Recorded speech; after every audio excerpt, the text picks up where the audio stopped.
గోదావరి బనకచెర్లను అడ్డుకుంటాము తెలంగాణ రాష్ట్ర ప్రభుత్వము.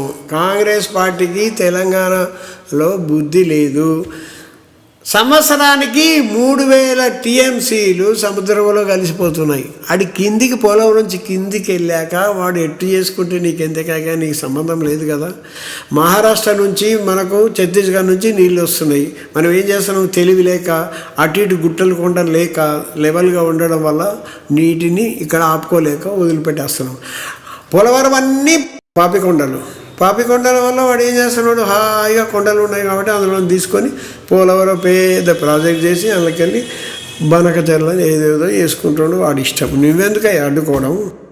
అక్కడ పేదలు ఎంతమంది ఉన్నారు, జన సాంద్రత ఎక్కువ. ఆంధ్రాలో విపరీతమైన దరిద్రం, ఆంధ్రాలో దరిద్రం ప్రపంచంలో ఎక్కడలేదు. చంద్రబాబు నాయుడు కుష్టోడు, పవన్ గారు ఒక ముష్టోడు, వాళ్ళతోనేమైతే బొచ్చు. జగన్ అయితే పరమ దరిద్రుడు. మంచి నాలాంటి నాయకుడు కావాలయ్యా. పేదల బతుకులు మార్చాలంటే నాలాంటి రాడికలిజం ఉన్న కామ్రేడ్ మచ్చల వెంకటరెడ్డి తెలంగాణ రాష్ట్ర కమాండర్, పేదల పక్షం. మరీ స్పెషల్గా పేద మహిళలు వాళ్ళు చదవాలి, అభివృద్ధి కావాలి, పని దొరకాలి, వాళ్ళు చైతన్యవంతం కావాలి. అప్పుడు సమాజం బాగుపడుతుంది.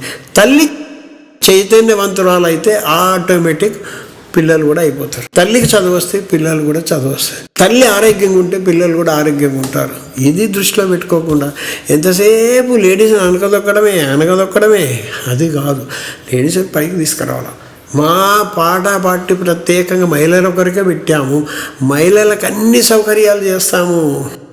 వాళ్ళకు డ్రైవింగ్ నేర్పిస్తాము, ఈత నేర్పిస్తాము, ఉచితంగా కార్లు ఇస్తాము, నెలకు 30,000 జీతం ఇస్తాము, బంగారు చైన్ ఉచితంగా ఇస్తాము, ఉచితంగా అన్నీ చేస్తాము, బ్రహ్మాండంగా పీజీ వరకు చదివిస్తాము, మహిళల కొరకు అన్నీ చేస్తాము. కాబట్టి పార్టీకి ఓటేసి అధికారం ఇవ్వండి పేద మహిళలారా, పేద ప్రజలారా.